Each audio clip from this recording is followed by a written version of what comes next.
Good morning, all of you. Good morning, sir. Good morning, sir. Listen, two small things. The timetable he is unable to adjust for a doubt lecture.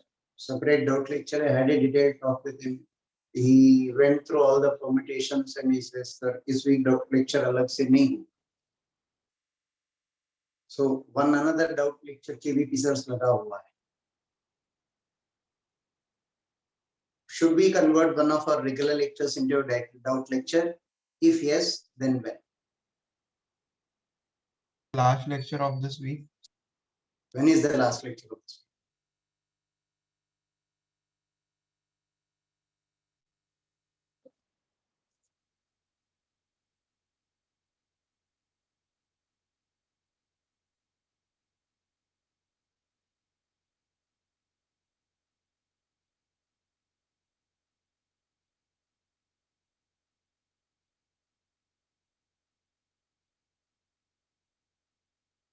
Saturday, sir.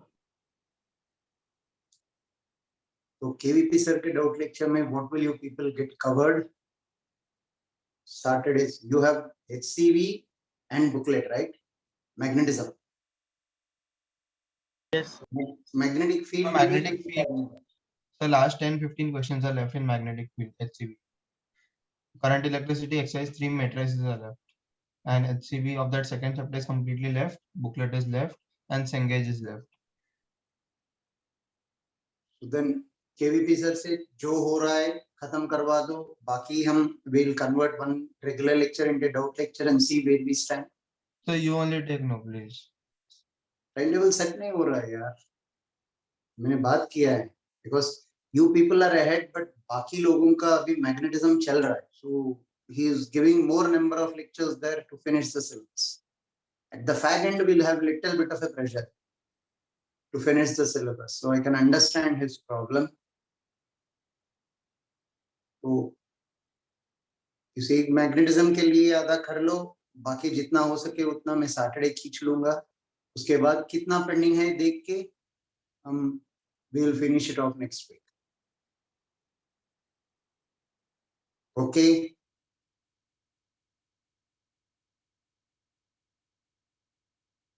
Yeah, we'll have to disturb you people in the evening someday after 6 o'clock.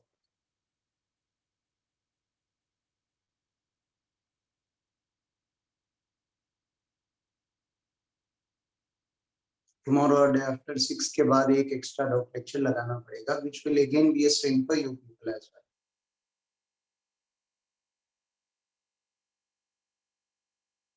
So can you connect AEP sir's doubt lecture to your doubt lecture? As I don't think you have any other lecture at that time. No, I have one more lecture. That's the problem. वही तो adjustment के लिए बोला हुआ है. Okay, sir. वरना we would have conveniently got it done. If you are free in that time, what is the issue at all? 1 minute में हो जाए. Right. Today 6 o'clock. Today after 6, are you people free? Yes, sir. Can we keep it out lecture? I am okay, sir. One.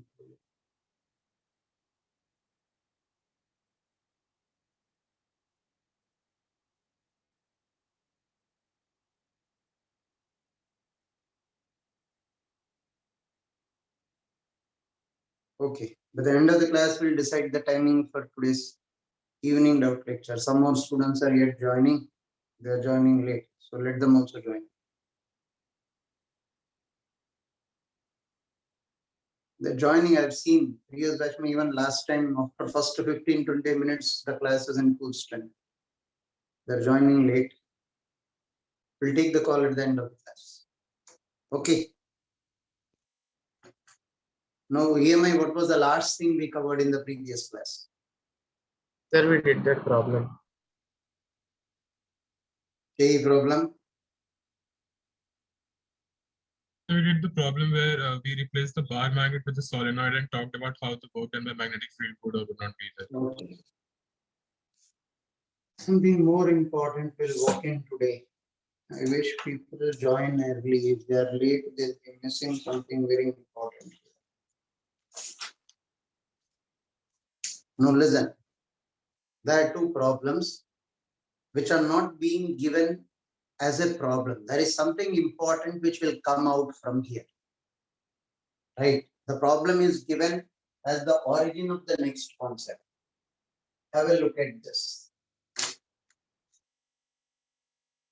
This is a current carrying wire and this is a rectangular. This distance is B, this length is L, the breadth is B. The loop is moving to the right with a velocity of B at this instance. This is an infinite long current carrying wire.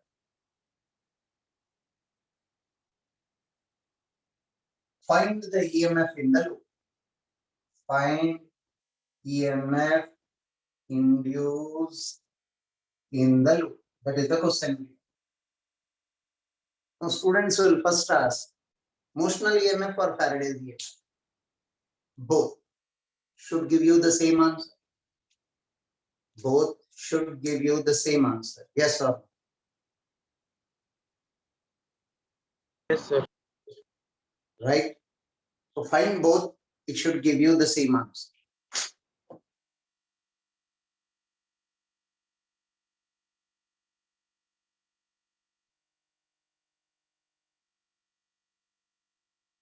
And there is a reason why this problem is being given. Something very important is to pick up.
At this instant, yes, you have to find out EMF at this instant.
Motional EMF is quite easy in this case.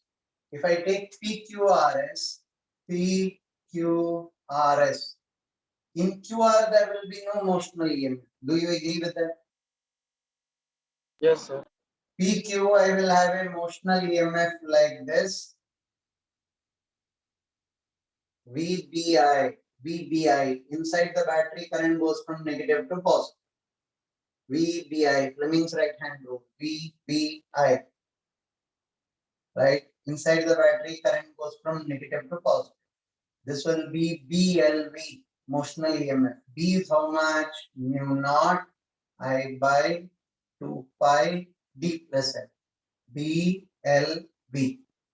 Here it will be mu naught I by 2 pi D BV. Difference is my answer. Mu naught I BV by 2 pi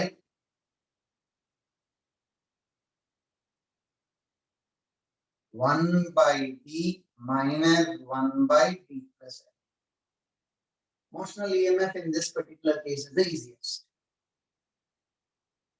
Right? When you ask me Faraday's EMF, I'll have to consider an element dx at a distance of x. What will d phi be equal to? D phi will be magnetic field into area. Mu naught I by 2 pi x into area is b dx. Integral d phi is mu naught IB by 2 pi. Integral dx upon x, least value of x is b, maximum value of x is b plus x. Induced EMF is d phi by d. Whatever I get from here, if you differentiate with respect to time, you'll get the answer. Students ask me, after substituting the limits, what is the variable on the right hand side that I should differentiate with respect to time? D. After substituting the limits, the variable is d. D is increasing at the rate of v. Differentiation of d with respect to time is the velocity. So after substituting the limits, whatever you get as flux, differentiate that with respect to time.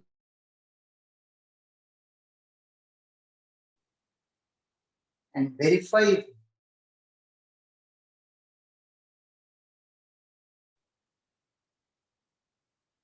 So mu naught I BB by 2 pi D plus L कैसे मिला?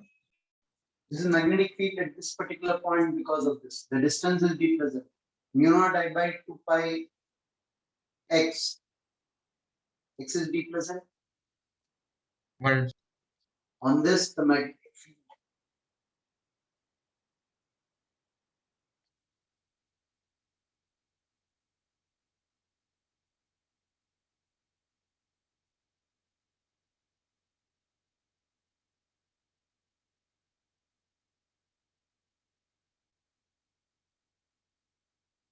So I will give a minus sign in between in the final step of the first part.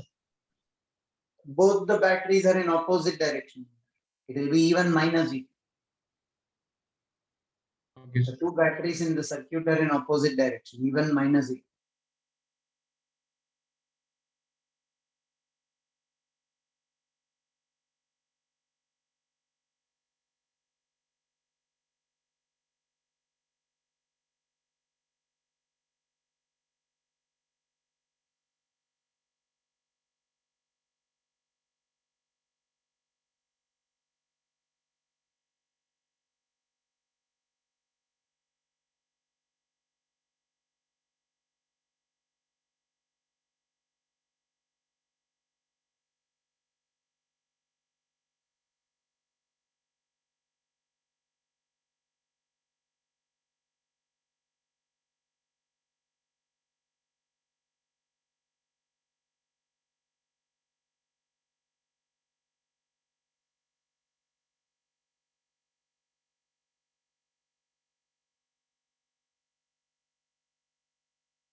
Both procedures, are you getting the same answer?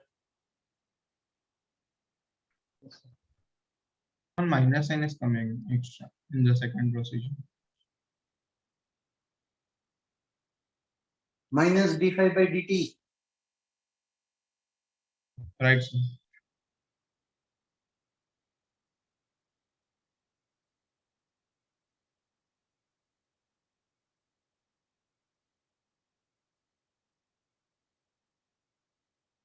Yes, the same answer.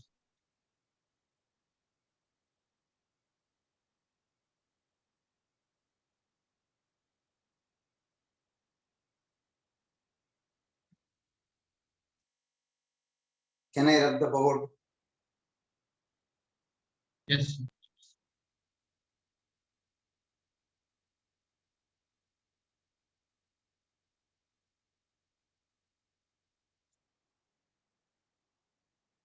Now, confidently, are we able to say that motional EMF explains Faraday's EMF? Confidently, we are able to say now that motional EMF explains Faraday's EMF, right? But look at this example now. This is an infinite long wire and the current in it is I naught sine omega t. There is a square loop of side A at a distance of d. Loop is not moving. Current in this is changing. Why is the magnetic flux here changing? Because the current is changing. Loop is not moving. According to motional EMF, I should not have any EMF in the loop. According to motional EMF, I should not have any EMF in the loop. Do you agree with that? Yes, sir. But Faraday said you will have EMF and experimentally we verify we have. Faraday said we will have EMF because the magnetic flux through this is changing. Show me how is it changing. Consider an element dx at a distance of x. d5 will be So same as previous one, not- just L is equal to B. Pardon?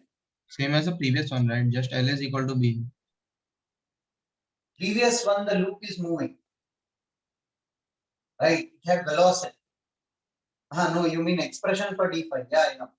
I will be I naught sine omega t divided by 2 pi into a. Now when I am integrating this, 1 second I'll give you time to write, listen. I'll keep sine omega t outside. ये क्या कर रहे हो यार? Sin omega t is a variable, but that's a function of time. I'm integrating this with respect to dx upon x. A comes here. d2 d plus a. So I'll get the flux. Now when you're differentiating the flux, you're not differentiating with respect to x. You're differentiating with respect to Time. time. Induced EMF, how will I get? d5 by dt. Rather minus d5 by dt.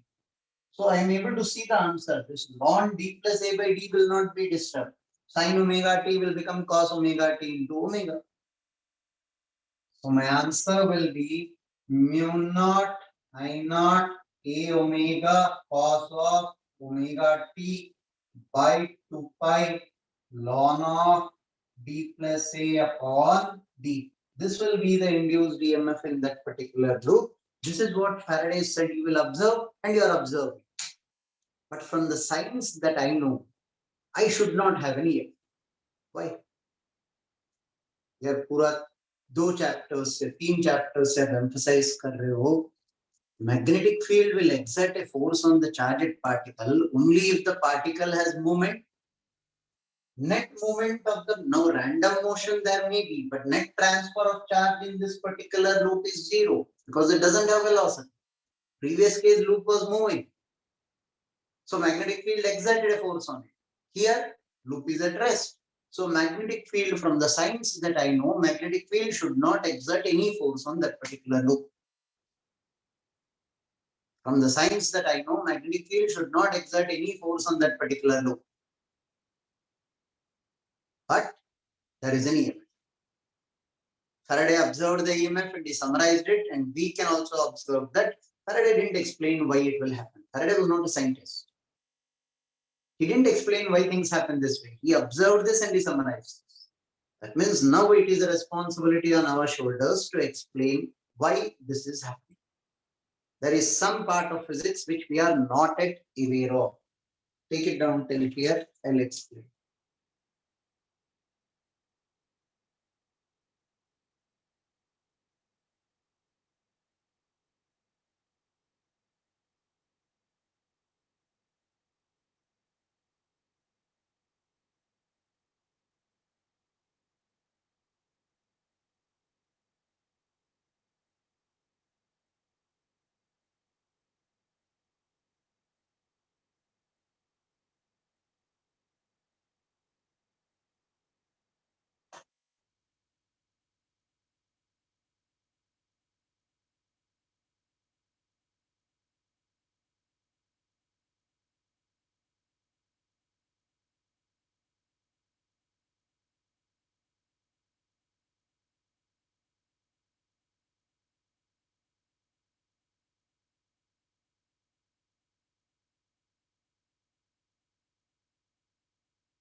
Done.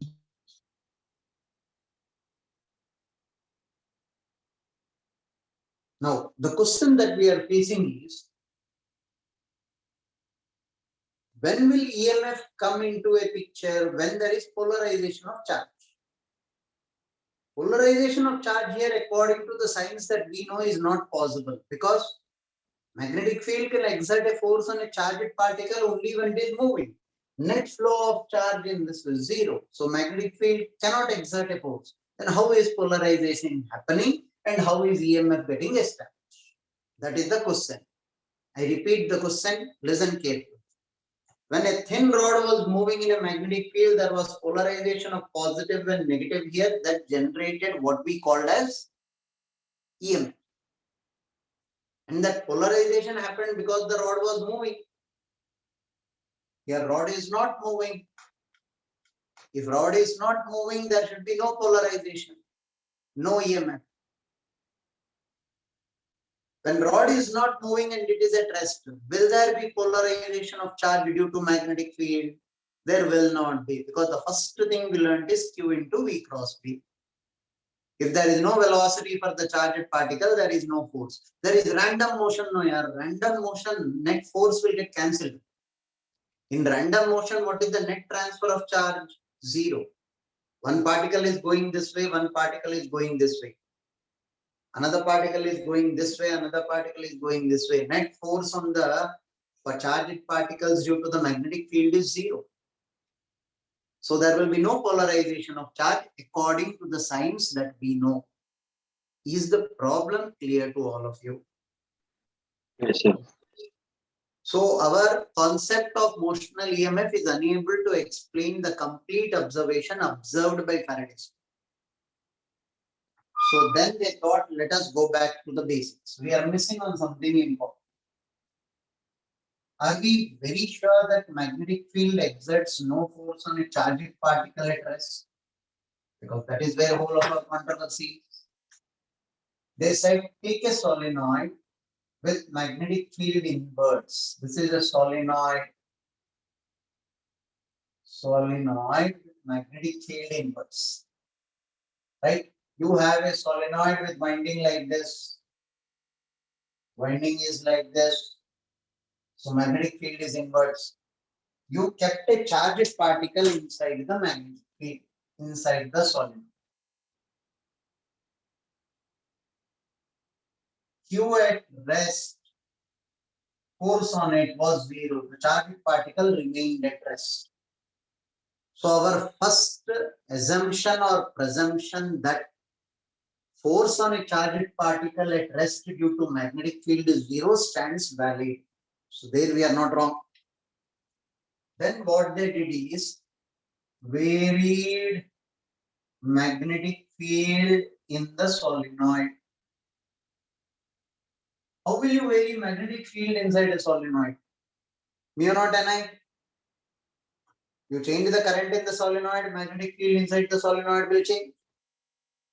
But entire solenoid will have the same current, right, at the time. Pardon? At the time, the entire solenoid will have the same current. Naturally. Solenoid may change current, magnetic field changes. You varied magnetic field as a function of time. You changed current. Magnetic field varied. Q got deflected. Now this disturbed. Magnetic field is constant, charged particle is at rest. But when you vary magnetic field as a function of time, vary B in the solenoid as a function of time. How do you do that? By increasing or decreasing the current in the solenoid. The particle got deflected. And the particle was at rest. So they said a charged particle at rest can be deflected only by an electric field. Q at rest can be deflected only by electric field. Magnetic field doesn't deflect a charged particle at rest. So you mean to say time varying magnetic field generates an electric field. They came to the conclusion that a time varying magnetic field is generating an electric field. If not, a charged particle at rest will not get deflected this way. They tried to work further on it. They kept the charged particle here, it was deflected this way. They kept it here, it was deflected this way. They kept it here, it was deflected this way. Slowly they kept at different points and they were surprised to see that this electric field was a closed loop. Then they said that electric field which we knew was not a closed loop. Electrostatic field lines are never closed loops. And this electric field, then why do you call it electric field? Why charged particle at rest is getting deflected? It can be only by an electric field. So we are calling it electric field. But then this electric field and the previous electric field which we know are not the same. That too, this is a closed loop. That means this electric field is non-conservative in nature. Non-conservative field. Then they changed the surname for the electric field. They call this induced electric field. Because it is from a different family of fields. Electrostatic field was conservative field. This is a non-conservative field. It is from a different family. So they changed the surname. They called it induced electric field. Now, induced electric field is non-conservative means firstly, there is a shock in our heart. Potential difference is not defined.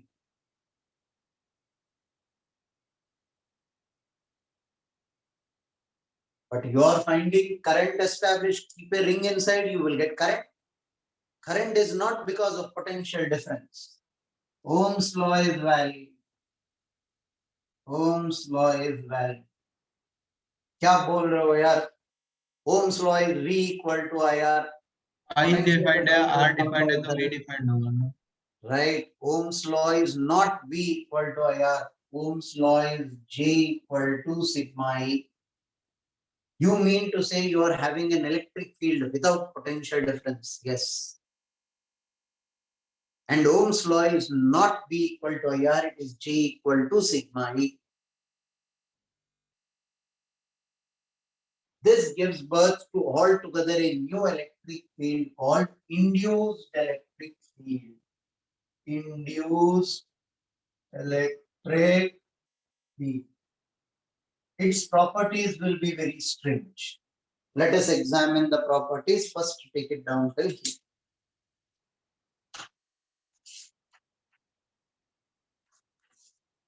Then if potential is not defined, how do you define the units of this here? Electric field is force per unit charge. Newton per coulomb are the units of this induced electric field. So you mean that all the questions till date which you have done on induced potential difference are wrong? Induced potential difference kahan hai yaar? All the questions that we have done in electromagnetism. Yeah, in the class which you did. In electromagnetism, all that we Yes, have sir. done are involving motionally. We didn't take time varying field till now. I naught sin omega t आज तक एक भी example में नहीं लिया. We were moving the slider. Understood. Now we will start taking the other side, the time varying magnet.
So can we section this field was a closed loop that statement? This was experimentally observed. I prove it right now. Here, what happened is they kept the charged particle here. It was deflected this way. Here, every point they kept, it was deflected tangential. So then they realized that the field was a closed loop. If field was uniform this way, wherever I keep, suppose the first particle I kept here, it was deflected this way. I kept here, if it were deflected this way, kept here, deflected this way, I'll assume field is in one direction. But wherever I kept, they found the force to be tangential. So if it is tangential, that means the field should be a closed loop.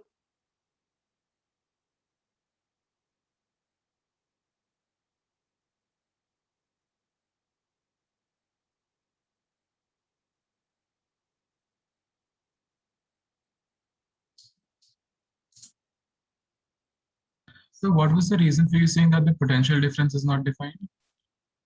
Non-conservative field, closed loop hai, to electrostatic field we said was never closed loop based on the fact that it is conservative. How did we prove that electrostatic field is never a closed loop? Because electrostatic field was conservative, right? Now here it became a closed loop, so non-conservative, so potential is not defined. More orthodoxly, not potential difference. Potential is not defined. Non-conservative fields के लिए potential is not defined.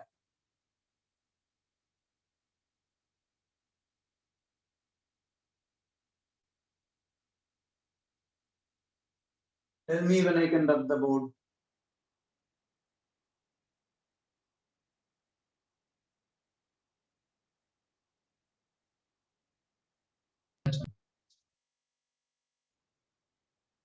Now listen, step by step we will analyze these things. Pay attention and it's important.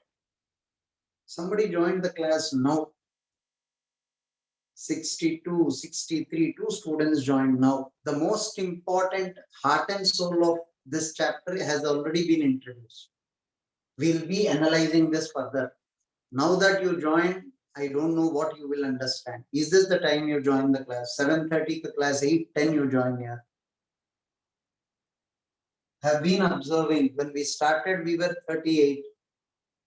Now we reached 63. So in between you people were joining. You're missing on something very important.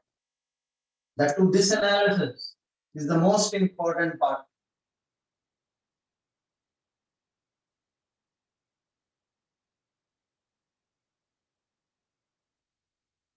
Now listen.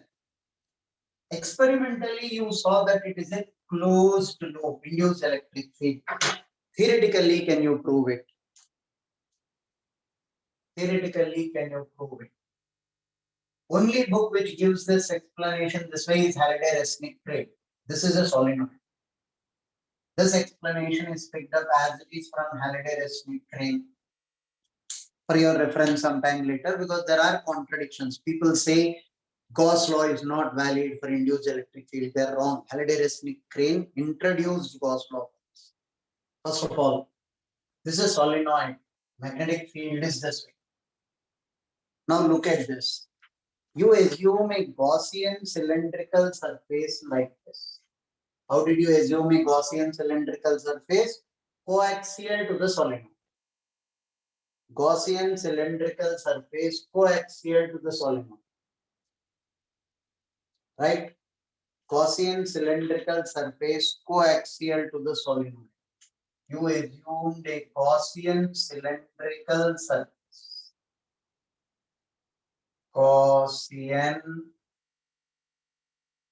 cylindrical surface coaxial to the solenoid.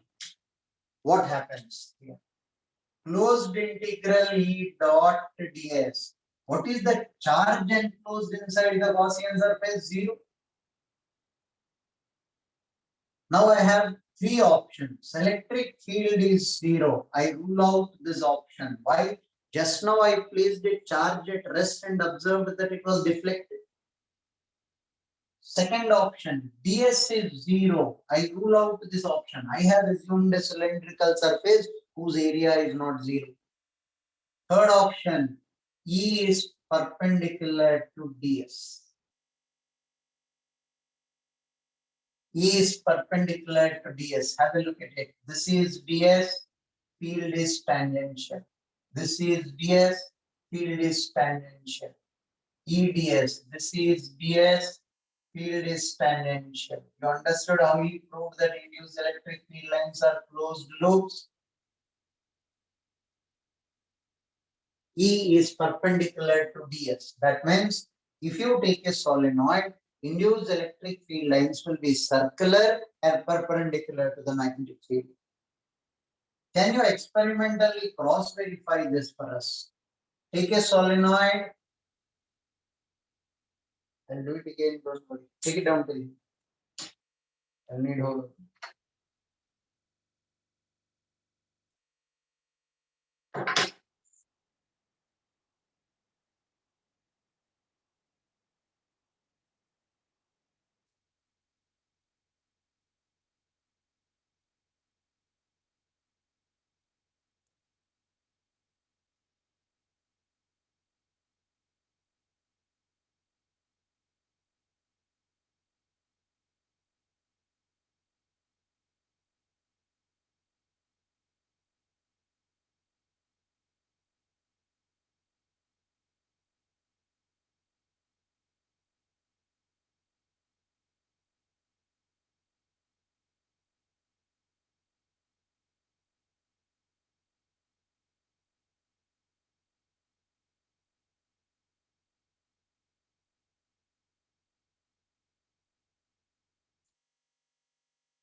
Done, sir.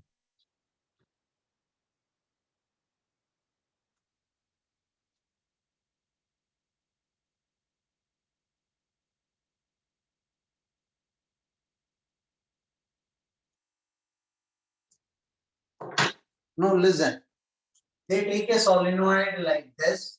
You have a magnetic field perpendicular to the body. Keep a metallic ring of radius smaller. Metallic ring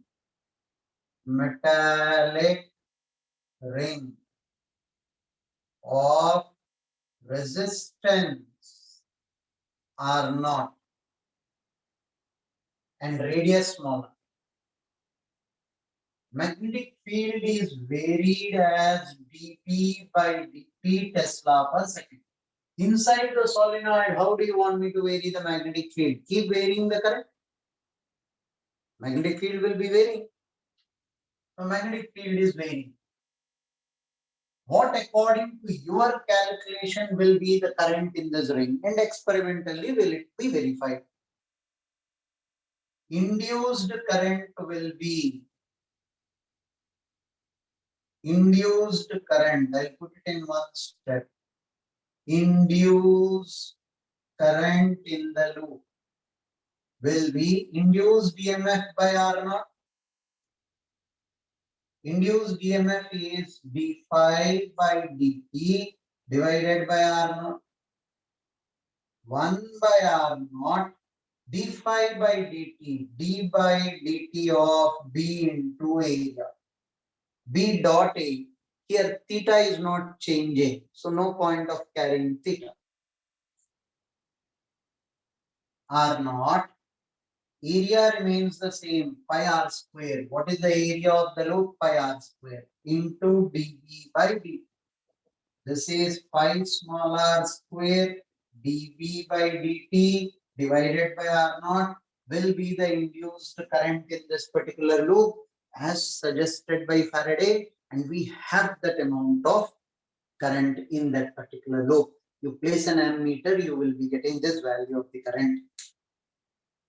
But this dV by dt in our answer would be because of the change in the wire also and in the solenoid also, right? Change in the wire also and change in the solenoid also. क्या मतलब है? So we have kept this small loop of small r in a solenoid. This is the ring. Yes, Right. it is kept in a solenoid. Right. And also 1 over wire which has got dB by dt Tesla per second. Solenoid में magnetic field कैसा change करोगे? Okay, understood. That current carrying wire में current is changing, which will establish dB by dt. This ring is kept inside a solenoid. Solenoid is like this, right? You are varying the magnetic field in this direction, time varying magnetic. Induced electric field will establish a current in this particular loop. Understood.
Then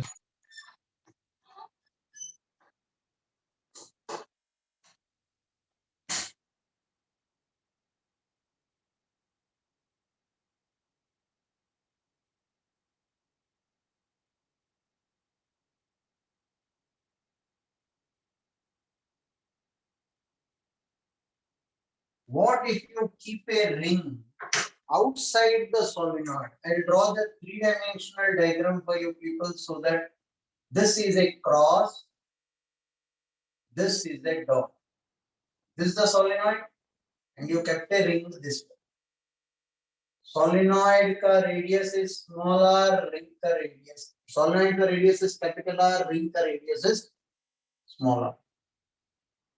Cross-sectional view, this is the solenoid. You have magnetic field all throughout this region. This is the ring. This is capital R, this is smaller. Cross-sectional view. Is that clear? Now if I keep varying magnetic field in this as dB by dt Tesla per second, will there be induced current in this particular loop? Yes. Induced current is equal to d phi by dt divided by resistance of that loop. Resistance of this loop. Is there any flux through this coil changing? Yes. This flux is changing because the magnetic field is changing. But remember, what area of the outer ring is intercepted by the magnetic field? Pi capital R square into dV by dt is the magnetic flux divided by R naught. Previous case it was pi small r. Now it is pi capital R square. What area of this ring is intercepted by the magnetic field? Recollect, even while dealing with motional EMF, when you told me that there is a rectangular loop moving into a magnetic field, which area did you take? You have taken this area. You didn't take the complete area of this. That area intercepted by the magnetic field was your key catch. That area intercepted by the magnetic field into dV by dt. Is this point clear? Take it down till here.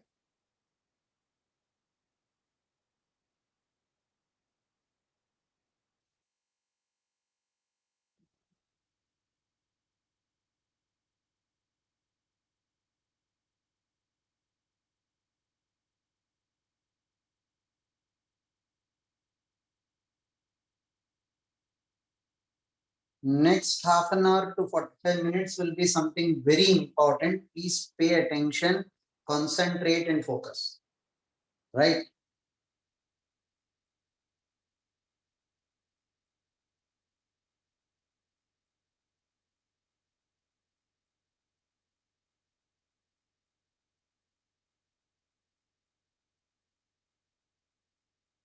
And what will be the direction of current?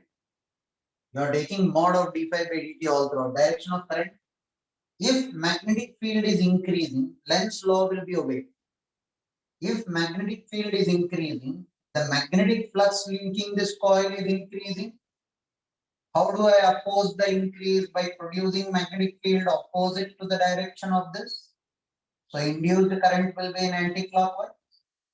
If magnetic field was decreasing, how do I oppose the decrease?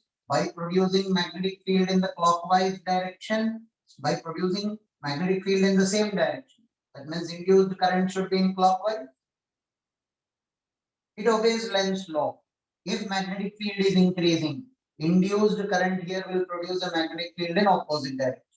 If magnetic field is decreasing, how do I oppose the decrease? By producing magnetic field in the same direction. So that current should be in clockwise direction. So Lenz's law is strictly obeyed, as simple as that.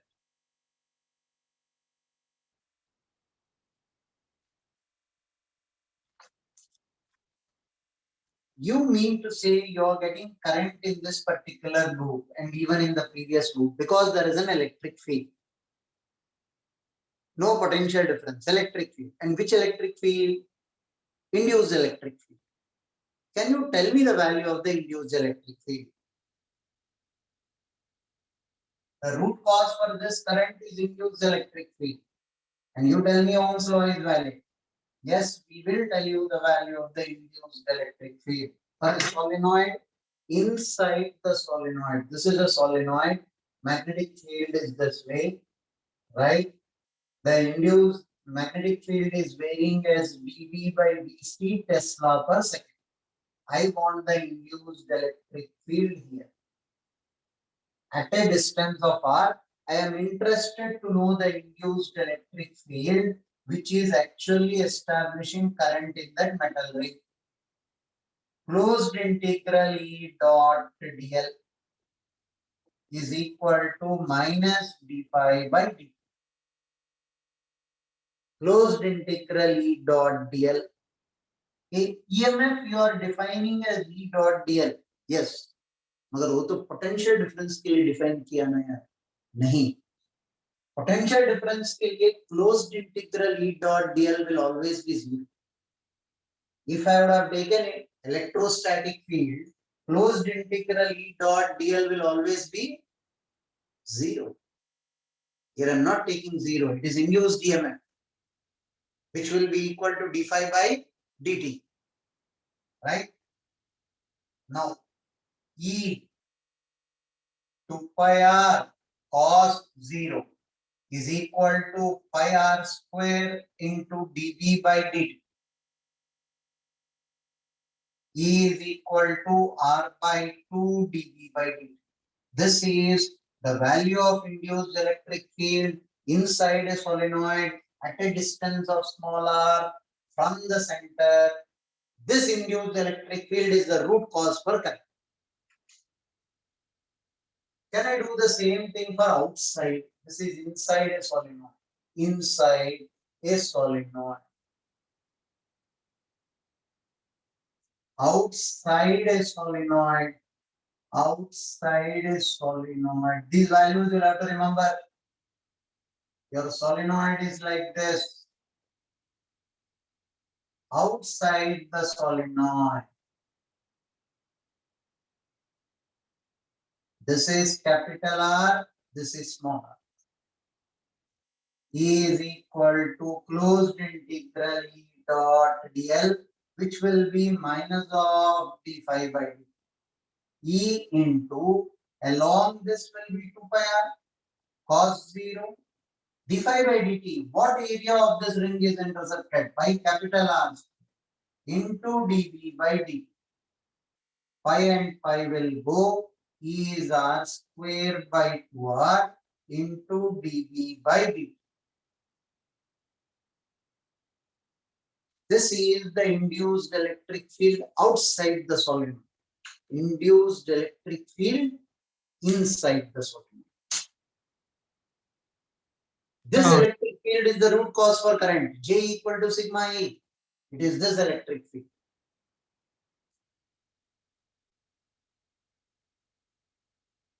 So how did you take closed integral E dot dl as minus d phi by dt? Induced EMF according to Faraday's law is minus d phi by dt. Yes. And EMF will be closed integral E dot dl. How? Potential difference, how did we define? Potential difference. Integral of E dot dl with a negative sign. Yes or no? E is equal to minus dV by dt. Yes. dV by dl. dx or dl or anything of this. Right? dV will be E dot dl. Got it. But then students argue potential difference is not defined. We didn't take potential difference. We took closed integral. Closed integral E dot dl. It is equal to some value implies we have not taken potential difference. Rather, more orthodoxly, what did we do? QE dot dl, force dot dl. E equal to F by L is defined. E is equal to F by Q is defined. This is the value of E. So E is equal to F by Q is defined, but E is not defined.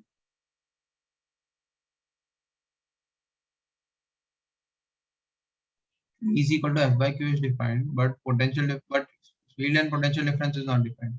Right. Basically, force is not defined. Force is defined. It is that No. force which will set the particles into motion. Potential difference is not defined. Okay. F equal to EQ is defined. We get the units of induced electric field as Newton per coulomb. Newton per coulomb.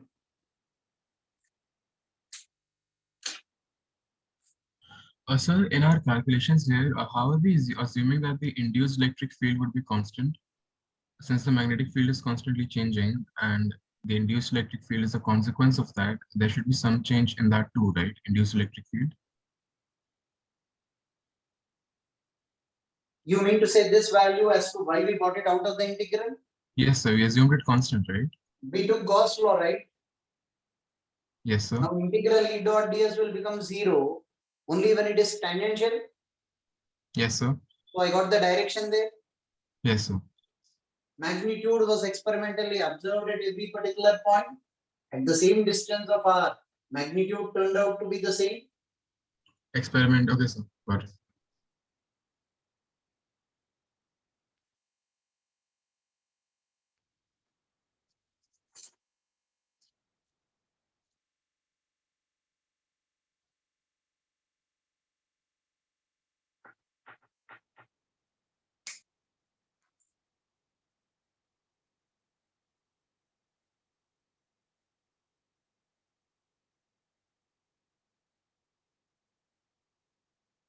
Can I rub the board?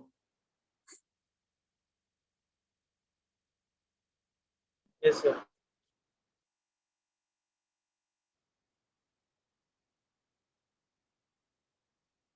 You have been trying to explain to us that if I have a solenoid with me this way,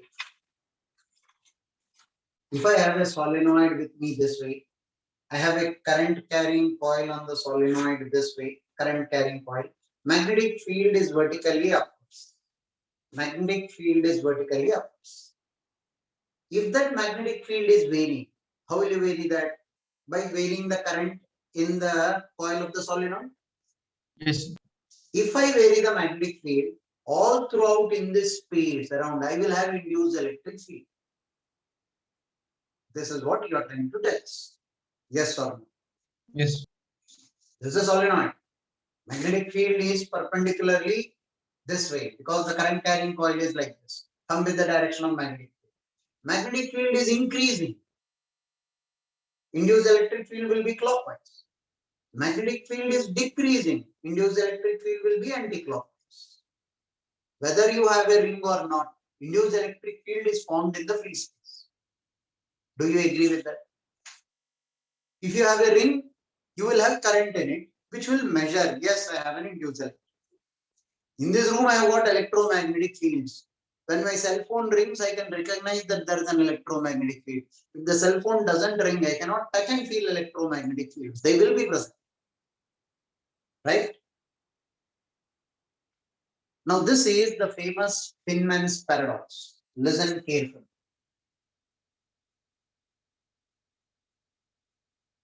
Feynman's paradox. The answer for this you will get in the next class. But listen to the question carefully. He fixed up a solenoid to a disk. He fixed a solenoid to the disk. You have a cross, you have a dot. He cut holes all around the perimeter. I will diagrammatically cut only 2 holes. He fixed the solenoid to the disk. He kept 2 spheres on the holes, spheres of the size of snooker ball. A snooker ball size spheres, such that the radius of the sphere is greater than the radius of the hole, so that the sphere doesn't fall. But the sphere is kept tight on the hole. They rubbed the glass sphere with fur, so both the spheres acquired charge. Till here, is it clear? No big deal. All the equipments are known to you people. This is a solenoid, this is a disk, the 2 spheres. I kept only 2, he kept n number all throughout the perimeter. Now he connected this to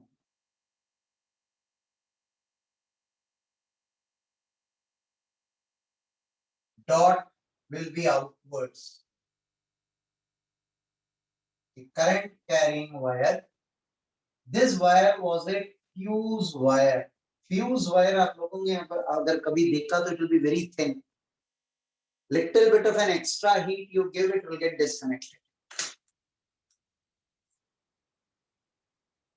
Keep a candle here and light the candle.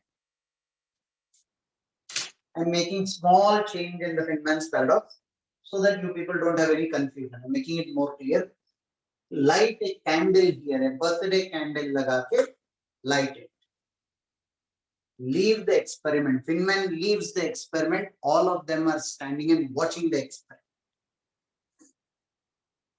Heat generated will disconnect the fuse wire after a few seconds. Yes or no? Yes. The wire gets disconnected. Current supply to the solenoid is lost. Yes or no? Yes. Magnetic field inside the solenoid became zero. Yes or no? Yes. Repeat the statement. Pardon? Can you repeat the last statement? Current in the solenoid became zero. Implies magnetic field inside the solenoid. Mu naught and I became Yes. zero. What will happen to the magnetic field inside the solenoid? Zero. So magnetic field from B equal to mu naught and I became zero. It was a time varying magnetic field. Yes.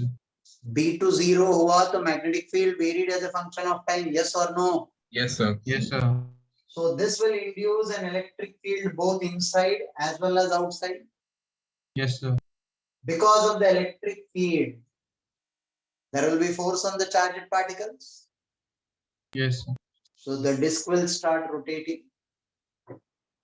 It's like a magic. You light this particular birthday candle and you leave it.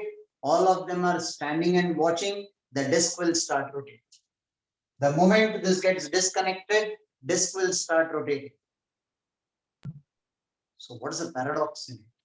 You are predicting electric field outside, right? You have an electric field. The disk starts rotating because of the electric field. You should be happy. So, but how can internal force create motion? How can Internal force create a motion outside? थोड़ा refine करो statement. The Work bomb done by internal explodes, so force. many particles. Bomb explodes, so many particles will fly. That's an internal force. Not like that. And There should be some external force for motion, right? Like outside. center of mass के लिए होना चाहिए. What changed the angular momentum? Torque is equal to dl by dt. Your angular momentum changed. Initially it was at rest. Finally it started rotating. What changed? Which torque changed the angular momentum?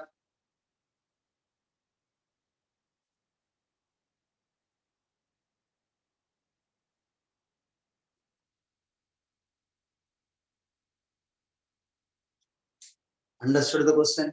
You're standing and watching something and the ring starts rotating on its own. Where is the external torque? Without an external torque, angular momentum should not change. But you changed the angular momentum. Work done by battery. And Feynman writes in his lectures, no, not work done by battery. Work done by battery doesn't give you any external torque. So Feynman didn't ask you where is the work coming from. He asked you where is the change in angular momentum coming from. In his lectures, at that point, he doesn't give the answer. And he tells you there is no cheap trick involved in it. It's a hardcore science which the students will have to figure out. We will come to it in the next lecture. Right? And that is when we will answer all our previous dues also. What were our previous dues? Newton's laws failed at 3 places. This is also a consequence of Newton's law only. So for all 4 examples, the answer is the same. We'll come to it. The explanation given in Feynman lectures is altogether at a different place. Searching will not be easy for you people. I'll send you a photocopy of that as well. First of all, take this down. Somebody is writing once the balls start moving, there should be motional EMF. ये क्या motional EMF generate कर रहे हो?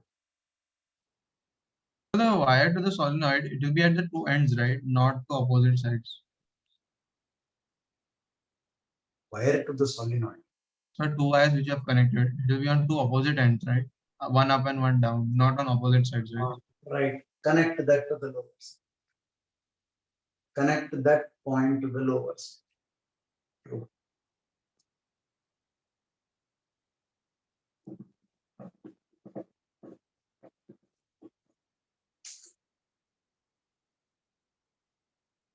Yes, it starts rotating. Somebody woke up right now. So does the thing start rotating? It starts rotating. Yes. Because there is an induced electric field outside.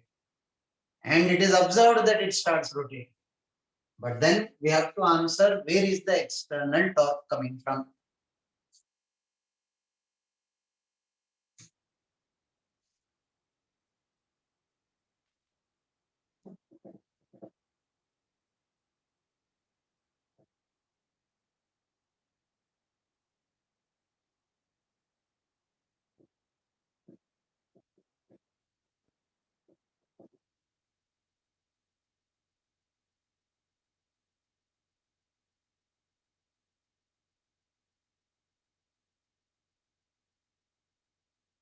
Tell me when I can rub the board.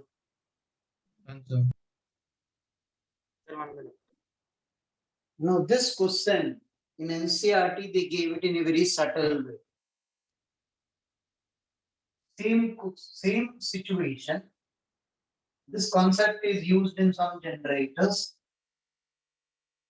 They put it in a subtle way.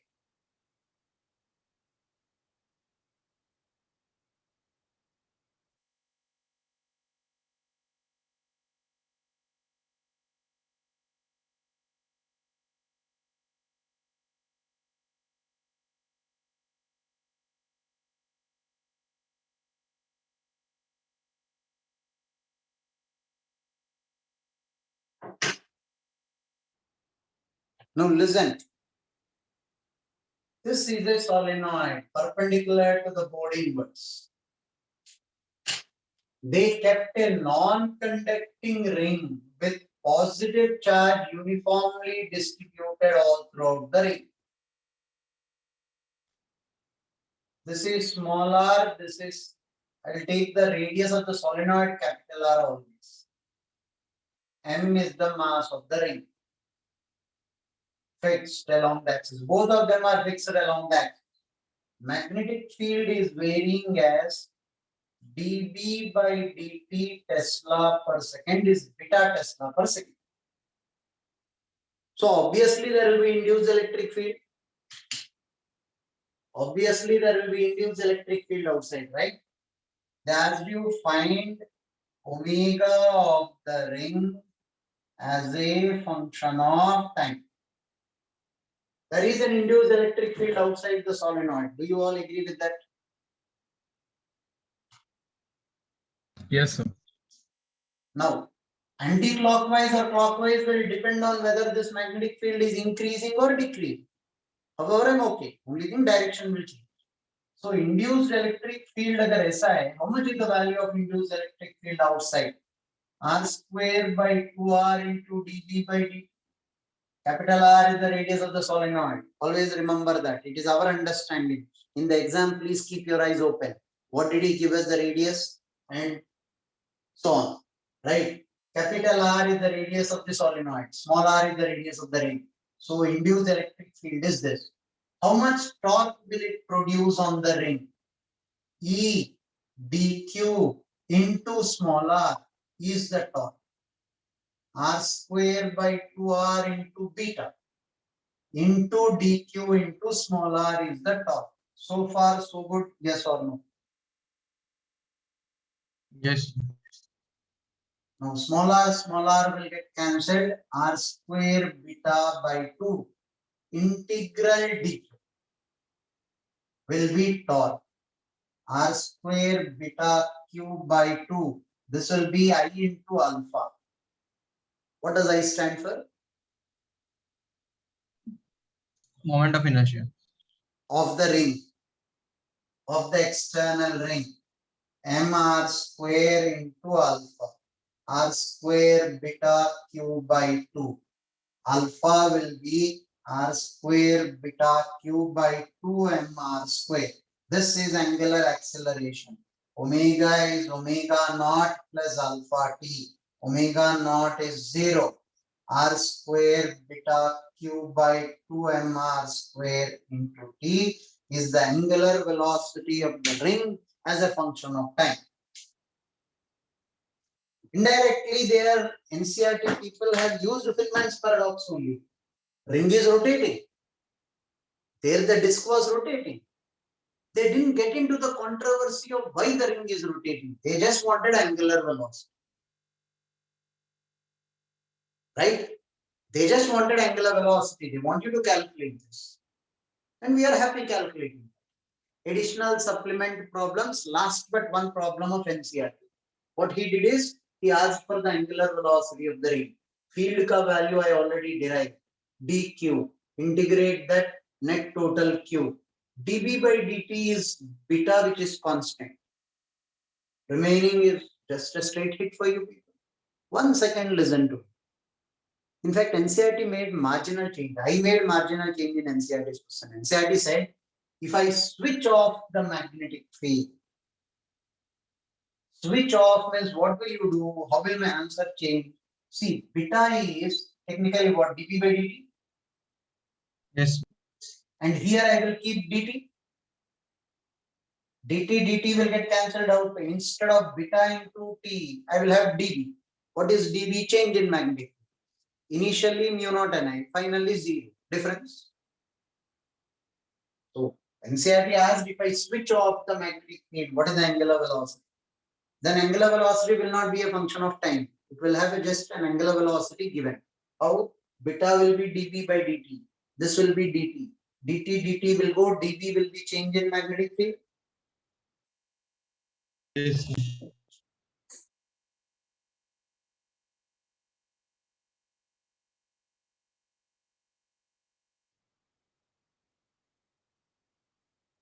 Make a note of it. This is important. Everywhere there's beta, right? Not B. This is beta. Okay. So Beta, not B. This is beta. Beta is dB by dt. This I wrote as dB by dt is written as beta. You could have taken as alpha. No, yaar. Alpha we are using angular acceleration. Their symbols will keep overlapping a lot.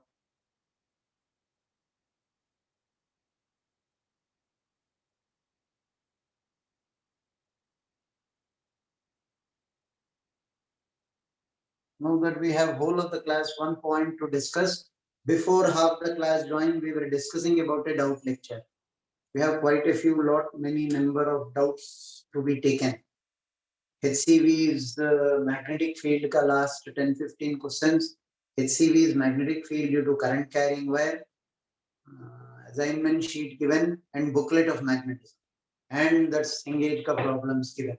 Right? We need to take one additional doubt lecture. Few students suggested today evening after 6 o'clock we can take. Is everybody okay with it? Please speak. Sir, today or tomorrow, either is fine. Today or tomorrow. tomorrow. Tomorrow. Sir, tomorrow we can keep. Tomorrow evening? Till Whatever seven. time you say. So tomorrow we don't have any lectures, so whatever time suits you, sir. Just one AEP doubt lecture from 5 to 7. Other than that, nothing, sir. In the morning, can you keep tomorrow? So you can give in 5 to 7 tomorrow. Morning 2 बजे तक classes ही है. So शाम को 5 to 7 you can give tomorrow. कोई बोल रहा है 5 to 7 कोई doubt lecture है. So physics का doubt lecture AEP sir का. You only take 9. You tell him. अरे नहीं सुनो, let's conserve time. उनका class schedule we cannot disturb.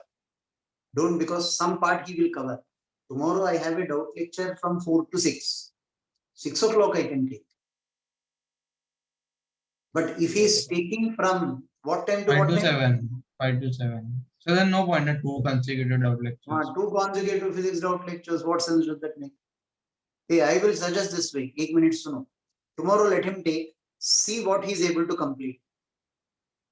Day after tomorrow evening we'll take. Day after tomorrow morning we have class, so we'll discuss in that time when to take. Right? So somebody is citing not after 7, please. Okay, fair enough. So day after tomorrow when we meet, we'll decide how much of the part of doubts could he clear. Balance I will start taking up in after day after tomorrow, either day after tomorrow evening or the next day evening we'll keep the class. Yes, sir. Is that okay? Yes, sir. Because I'm dependent on you people. आप लोगों के साथ जो doubt lecture ले रहा हूं मैं वही रिकॉर्डिंग बाकी बैचेस को भेज रहा हूं. So for me taking the doubt lecture as early as possible with you people is a necessity for all the batches, not just you.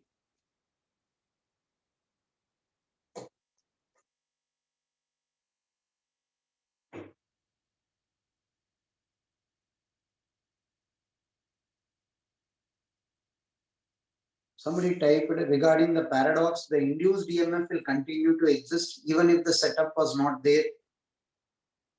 So technically it's not an external field, so ring can still rotate. Where is the external torque is a question. Feynman is not contradicting that. Where from did you get the external torque? According to Newton's law, there should be an external torque. You have moved a bit closer to the search of this particular fact. Right? You are a bit closer. The explanation given by Feynman in Feynman lectures at a different place, I will send you the photocopy of that paragraph. Read that question and then in the next class I'll be answering it. Right now we have something important to be done. All of you, don't jump. Listen to this. This is important. Can I rub the board? This will be of great help for you when you get into your engineering first year. Quite a few places this is not done properly.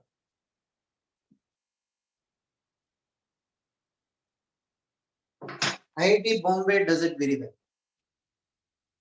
Right? Now listen to this. This is the best part of understanding a non-conservative field. You will have human bias. Accepting a non-conservative field is not easy for you. All of you, if possible, switch on your cameras. I want to see your faces when you experience this. All of you switch on your cameras. You will be surprised to see this. This which I am picking up exactly changed the values and picked up from Walter Levin's lecture 8.02. He later on published this as a research paper. Right? Now, this is a battery.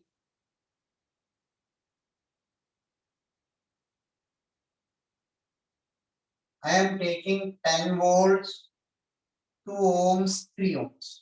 You obviously know why you are doing it. PQ. I'll show you the video also after this. Stay till the end of the class, all of you. Don't bunk. Now, P and Q. What is the current in this? Current will be 2 amperes. Now, firstly, what he says is take Vp minus Vq in this direction. Vp minus 3 into I will be Vq. Vp minus Vq is 3 into 2, 6 volts. Now he says apply it in this direction. Vp, you are touching the positive terminal, minus 10 plus 4 is Vq. Vp minus Vq is 6 volts. क्या बोल रहे हो यार? You move in this direction, it will be the same. No, yeah. Yes, it will be the same. Right? What is the big deal? No big deal. From Vp till Vp, what are you expected to get? Vp minus 3 into 2 minus 2 into 2. You are touching the negative terminal plus 10 is Vq. Vp minus Vq should be Vp minus Vp. Vp minus Vp should turn out to be 0. It does turn out to be 0. That is Kirchhoff's law. There is no big deal in it. You start from here, come back till here in a closed loop. When you go, net total EMF drop across each element should turn out to be 0. This is a conservative field. Something that you people are well versed with. Absolutely no issue with this. Yes or no? Yes, sir. Yes, sir. अब ध्यान से सुनो. The feel of a non-conservative field starts from here. We have been so much conditioning our mind for conservative fields that we cannot accept a non-conservative field that easily. Now what does he do? I need some part of the board here. You'll have to take it down. I need some part of the board. Take it down till here. I'll show you his demonstration right now after this. Take it down.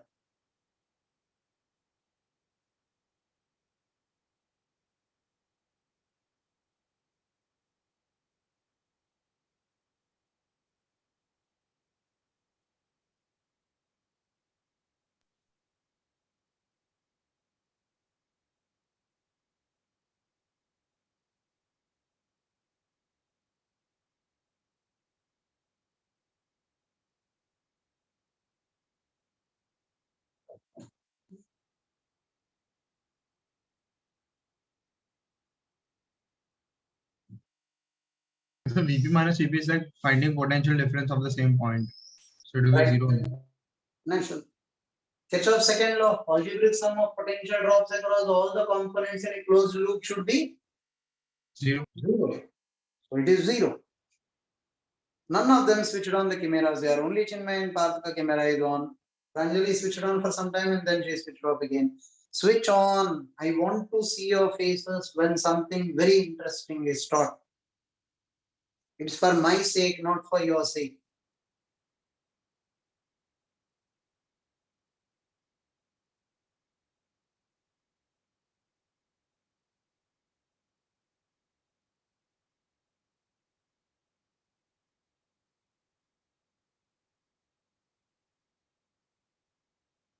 Can I rub the lower part of the board? I'll keep this.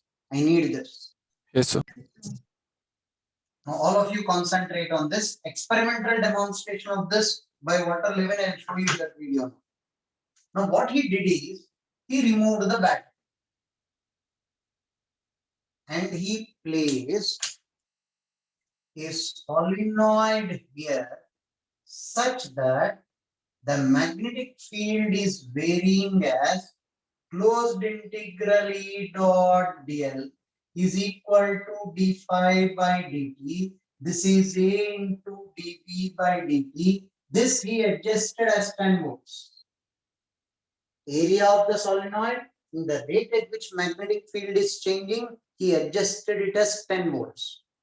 Exactly the same as the previous battery potential difference. Right? So the resistors, and what he did is he made the magnetic field decreasing. dP by dt was decreasing. To oppose the decrease, I should produce magnetic field in the same direction. So current should be in the clockwise. So resistors just cannot find out the difference. Who is maintaining current? Was it because of the battery or is it because of the induced electric field? Resistors will not know. All that resistors will tell us is we have got 2 amperes of current flowing through us. So he adjusted those values smart. Right? Is that practically feasible? He demonstrates this. I'll show you that. Now the game starts. Pay attention. Don't even blink. Pay attention. Vp minus Vq. Vp minus 3 into 2 is Vq. Vp minus Vq is 6 volts. So if you had a potential voltmeter here, you will report 6 volts. I have no complaints about that. Vp minus Vq towards this side also you should get the same value, right? Are you expecting the same value? Vp, you are going opposite to the direction of current. Plus 2 into 2 is VQ. I will get VP minus VQ is minus 4 volts.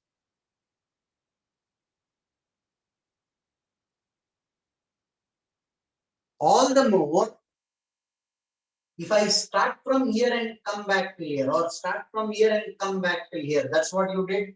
VP minus 3 into 2 minus 2 into 2 is VP.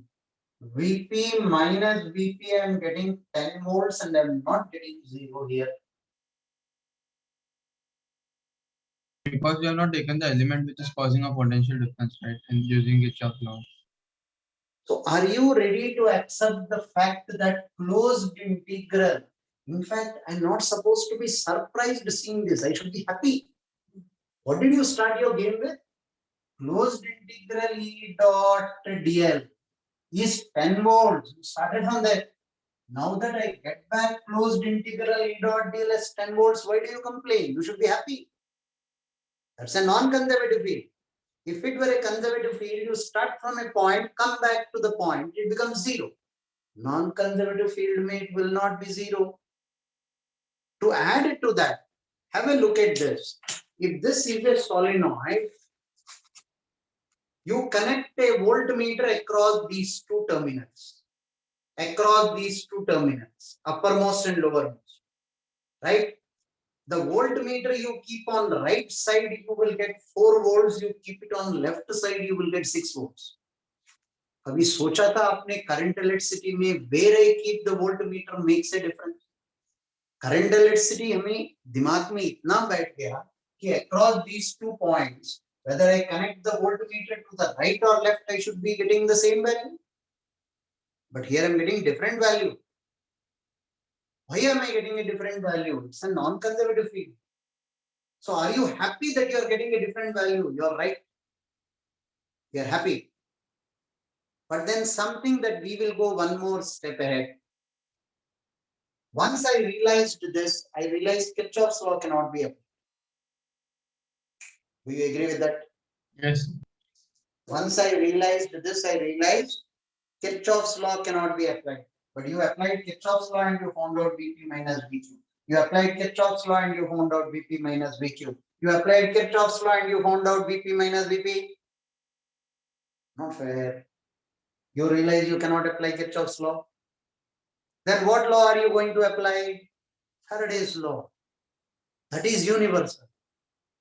Using Faraday's law, can you find out Vp minus Vq or Vp minus Vp? I will, if you people concentrate. Focus. Have a look on this. Now,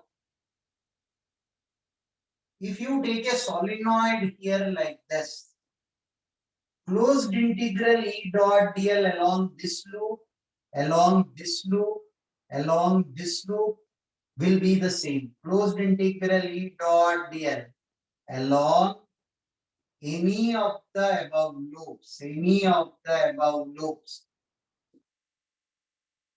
is same. Do you agree with that? Area intercepted by the magnetic field is the same. dV by dt is the same. So closed integral E dot dl along this loop, along this loop, along this loop will be the same. Do you agree with this? Yes, sir. Now listen, I will not mark them. See the movement of the marker. 1, 2, 3, 4. 1, 2, 3, 4. What area of this loop is intercepted by the magnetic field? The same area. dV by dt is the same. So E dot dl along this loop, how much are you expecting? 10 volts. 10 volts. Deal? Across this, 2 into 2 is 4. Across this, 3 into 2 is 6. 10 volts Yes. aa gaya ki nahi? Yes. Now listen more carefully. Observe the movement of the marker. 1, 2, 3, 4. 1, 2, 3, 4. How much are you expecting closed integral E dot dl? 10 volts. 10 volts, right? Across this, it is 2 into 2, 4. How much are you expecting across this? 6. If this is 4, this should be 6. Only then closed integral E dot dl will be 10. Why should it be 10? What area is intercepted by the magnetic field? Same area. What is dB by dt? Same. So E dot dl along this also will be 10. This is 4 and this is 6.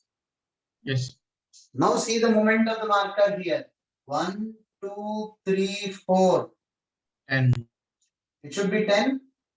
Here it is 6. It should be 4.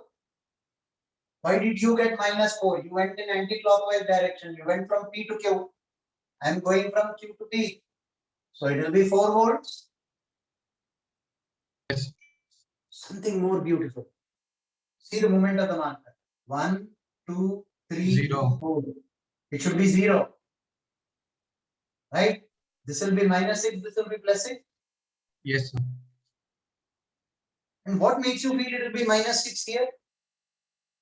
E dot dl का direction देख लो. Current is going downwards. Current is going downwards means field will be in which direction? Downwards.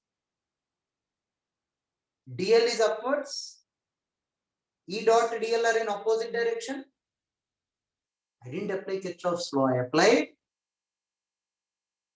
Faraday's law. E dot dl is d phi by dt. बड़ा ध्यान से सुनिए. Once again, 1, 2, 3, 4. What is the magnetic field intercepting this loop? 0. 0. So E dot dl along this loop should be 0. This will be minus 6. This will be plus 6. What makes you say it is minus 6? Oh, bhai sahab, E dot dl. E and current will be in the same direction. Yes. So current is downwards, field is downwards, and for me dl was upwards. So I will get minus 6 here. I'll get plus 6 here. Are you getting my point? Yes. See the same thing here. If I get plus 4 here, I'll get minus 4 here. It depends on whether I'm getting anti-clockwise or clockwise. Net total should become 0. I will take the outermost loop here. 1, 2, 3, 4. 1, 2, 3, 4. Outermost loop. Fair enough. What is the area intercepted by the magnetic field for the outermost loop? Area is the same, dB by dt is the same. Will it be 10 volts?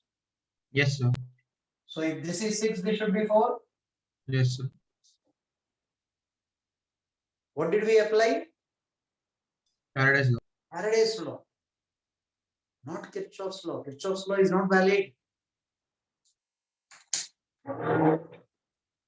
Take this down, I'll show you one video. Sir, Bolo? so basically if we connect a voltmeter using two wires to the points P and Q, and sir, if we just move it from the right light to the left, like taking it above and The then taking value it to will the keep left. changing. The value will keep changing. Are you able to see the board? Yes, sir, that's only I was. Now, across these 2 points, I connect a voltmeter. If I move from this side to this side, from 6, it will become 0 and come back to 4. When it comes Minus- here, it will be 0 and it will come to 4. 4 or minus 4? 4. 6 and 4. Net total should be 10. 6 to 0, 0 to again, it will increase back to 4. Got it.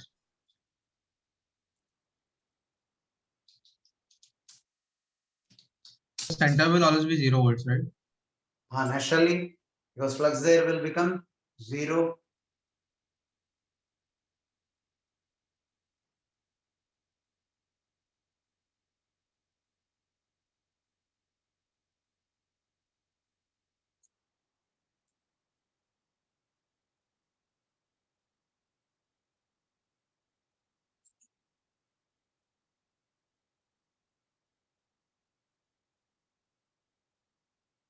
So when are you taking the reading of the voltmeter to be plus 6 volts and minus 6 volts?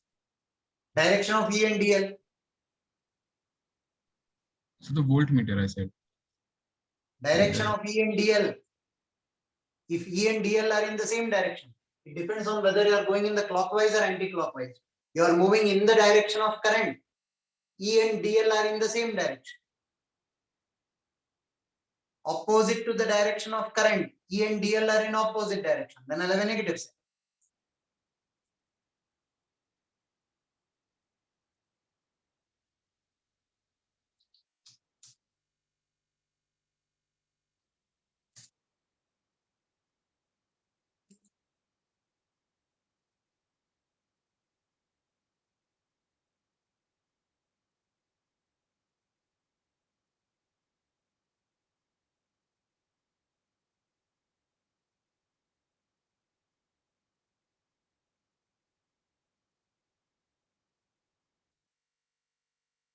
non-intuitive result. I have here a battery, and the battery has an EMF of 1 volt. Here is a resistor, R1, which is 100 ohms. And here is a resistor, R2, which is 900 ohms. And I'm asking you, what is the current that is flowing around? And you will laugh at me. You will say, that's almost an insult. I wish you'd given that problem at the first exam. Because E equals the current that is going to run divided by R1 plus R2. Oh my goodness, what did I do? I forgot Ohm's law. E equals IR, remember? Not I over R. So R1 plus R2 should go upstairs. And everything that follows is correct, so you don't have to worry about that. This was just a big slip of the pen. And so the current I is 10 to the minus 3 amperes. 1 milliampere. Big deal. Easy. Current is going to flow like this. Fine. Let's call this point D, and we call this point A. And I asked you, what is the potential difference between D and A? You will be equally insulted. VD minus VA. You apply Ohm's law. You say that's this current times R2. Absolutely. I times R2. So that is plus 0.9 volts. Now I say to you, well, suppose you had gone this way, then you would have said, well, I find the same thing, of course. Kirchhoff's rule. So indeed, if you go VD minus VA, and you go this way, then notice this battery, this point is 1 volt above this point. But you have in the resistor here, you have a voltage drop, according to Ohm's law. And the current times 100 ohms gives you a 1/10 voltage drop here. So VD minus VA is the 1 volt from the battery minus I times R1, and that is plus 0.9 volts. What a waste of time that we did it twice and we found the same result. So I connect here a voltmeter. The voltmeter is connected to point D and to point A. And I ask you, what are you going to see? The answer is plus 0.9 volts. And you will, provided that the plus side of the voltmeter is connected here and the minus side of the voltmeter there. Voltmeters are polarity sensitive. This is fine. Kirchhoff rule works. The closed loop integral from E dot dl going from D back to D is 0. So far, so good. Now, hold on to your chairs. I'm going to take the battery out. Who needs the battery? I'm going to replace the battery by a solenoid, which you see right here. And this solenoid, when I switch it on, is creating an increasing magnetic field, only here. And let's assume that that increasing magnetic field is coming out of the board and that it is increasing. Lenz's law will immediately tell you in what direction the current is. If this magnetic field is increasing towards you, the current will be in this direction. The magnetic flux change, d phi dt, at a particular moment in time happens to be 1 volt. An amazing coincidence, isn't it? E induced at the moment in time is 1 volt. So now, I ask you, what is the current? Well, you'll be surprised that I even have courage to ask you that, because Ohm's law holds. The induced EMF is 1 volt, and R1 plus R2 is still 1000 ohms, so 10 to the minus 3 amperes. I really make a nuisance of myself and I say, what is VD minus VA? And you get annoyed at me and you say, look, the current I through R2, Ohm's law, V equals IR plus 0.9 volts. And then I say, but now suppose we go the other side. And we want to know now what VD minus VA is. And now, it's not so simple, because there's no battery. And so now, when I go from D to A, I don't have this one. And therefore, I now find minus 0.1 volts. I find a totally different answer. I attach a voltmeter here. That voltmeter will show me plus 0.9 volts. Now I attach a voltmeter here. The same one. I flip it over. It's connected between point D and point A. It will read minus 0.1 volts. This voltmeter, which is connected between D and A, reads plus 0.9. This voltmeter, which is connected to D and A, reads minus 0.1. The two values are different. And I placed on the web a lecture supplement which goes through the derivation step by step, which will convince you that indeed this is what is happening. Why we can't digest this so easily is we don't know how to handle non-conservative fields. If you have a non-conservative field, then if you go from A to D of E dot dl, or from D to A for that matter, it doesn't matter, the answer depends on the path. It's no longer independent of the path. And so, if here is D, here is A, and you go this way, you find 0.9 volts plus. If you go this way, you find minus 0.1 volts. Faraday has no problem with that. Kirchhoff has a problem with that. But who cares about Kirchhoff? Faraday is the law that matters. Because Faraday's law always holds. Because if the phi dt is 0, then you get Kirchhoff's. Kirchhoff's rule is simply a special case of Faraday's law. And Faraday's law always holds. So Kirchhoff is for the birds, and Faraday is not. Suppose you go from D to A and back to D.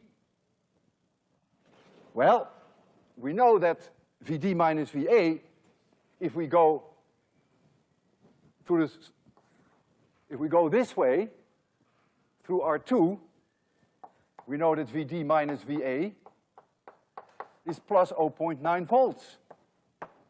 Now we are at A, and we go through the left side back to D. So we now have Va minus Vd. That, of course, is now plus 0.1 volts, because remember, if Vd minus Va is minus 0.1, then Va minus Vd is plus. And so we add them up, and we find that Vd minus Vd is plus 1 volt. Kirchhoff said, has to be 0, because I'm back at the same potential where I was before. Faraday says, I'm sorry, you can't do that. That 1 volt is exactly that EMF of 1 volt. That is the closed loop integral of E dot dl around that loop. It's no longer 0. And therefore, whenever you define potential difference, if you do that in the way of the integral of E dot dl, keep in mind that with non-conservative fields, it depends on the path, and that is very non-intuitive. And I'm going to demonstrate this now to you. I have a circuit which is exactly what you have here. I have 900 ohms in a conducting copper wire here, and I have 100 ohms here, and here is the solenoid. And we can switch the current on in the solenoid, we get a blast of magnetic field coming up, and the system is going to react by driving a current in the direction that you see there. And I'd like to be even a little bit more quantitative so that you get a little bit more for your money. the magnetic field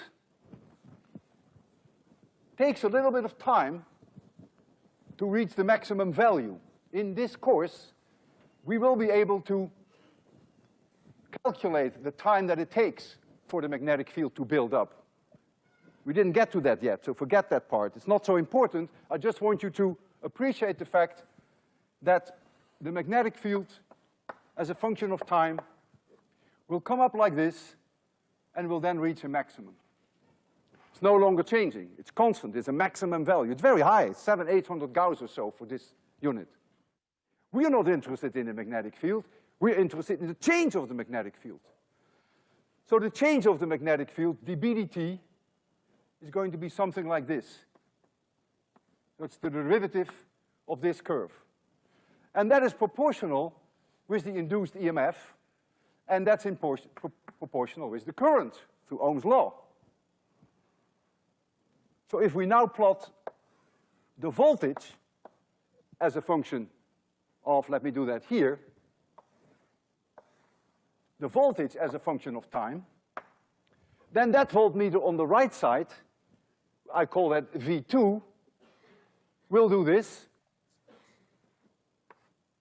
This is V2, which is I times R2. At the maximum value, if those values were correct, it would be 0.9 volts. And V1 will go like this. V1 equals minus I times R1. That gives me the minus 0.1 volts. So the question now is, what is the largest value of the dB/dt that we can expect? We also have to know the surface area of the solenoid, so we can convert it to a flux change. Well, the change in magnetic field is roughly at the fastest here is about 100 Gauss in 1 millisecond, very roughly. So that would mean a field change dB/dt, that's the maximum value possible only in the beginning, of about 10 Tesla per second. And the surface area, which is that inner circle there through which the flux is changing, the fact that my surface has to be attached to that loop doesn't change the magnetic flux. The magnetic flux is only determined, of course, by that inner portion. And so if the inner portion has an area of, say, 10 square centimeters, which is 10 to the minus 2 square meters, then the phi dt will be approximately 10 times 10 to the minus 2, so that's about 0.1, and that's volts. That's EMF. I don't care about the direction because I know Lenz's law. So you're going to see an experiment which is almost identical to what I have there, except all values are down by a factor of 10. But that's all. And you're going to see that demonstration there. And a few years ago, when I first did this experiment in 26100, there were several of my colleagues, professors of both the physics department and the E department, in my audience. And some did not believe what they saw. In fact, it was so bad that after my lecture, they came to me and some accused me for having cheated on the demonstration. This tells you something about them.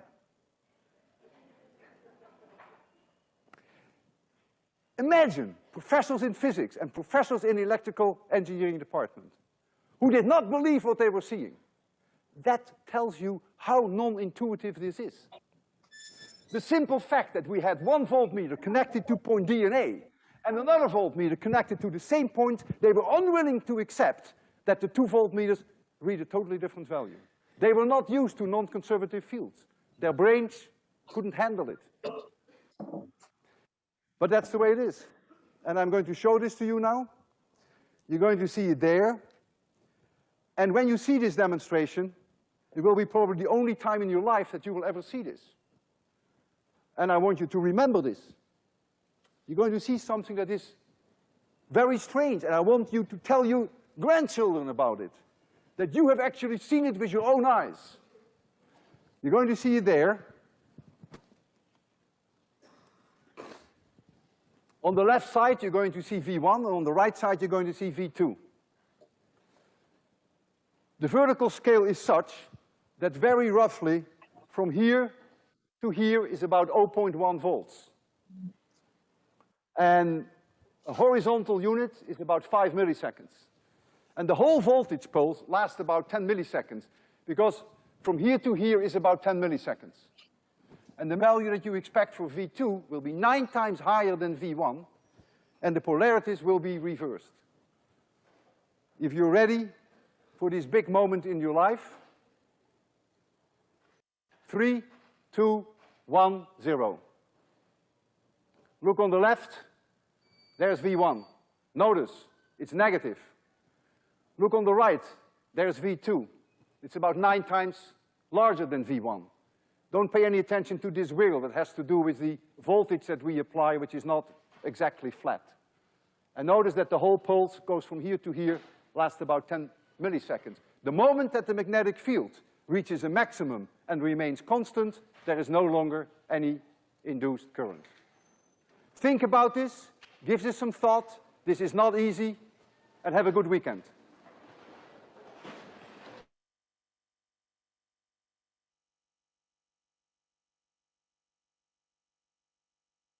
एक second Experiment सिर्फ 5 second का था यार. क्या Experiment was very less time. The explanation of this I wanted you to listen once again. And what was the key catch is he applying Faraday's law, E dot dl. Kirchhoff's law is not applicable. Our trouble starts from here. There's a long way through before we can dig into it. Feynman lectures actually addressed this concept. Other than Feynman lectures, all other textbooks applied Kirchhoff's law, including Halliday-Resnick Crane, University of Physics, and every standard book that you follow applied Kirchhoff's law. Then in the JEE, what do you want me to do? You apply Kirchhoff's law, you will get the answer. But by definition, you are not supposed to apply Kirchhoff's law. You apply Kirchhoff's law, Vp minus Vp, you are getting 10 volts. Why you are getting the answer will be explained to you. We will do it. We'll go deep into and analyze it to the fullest extent. Right? Keep this in your mind. We will be continuing with this in the next class. Next class, we'll be deciding when we will be adjusting the doubt lecture. Is that clear? See you people in the next class. Good day. Bye. Thank you, sir.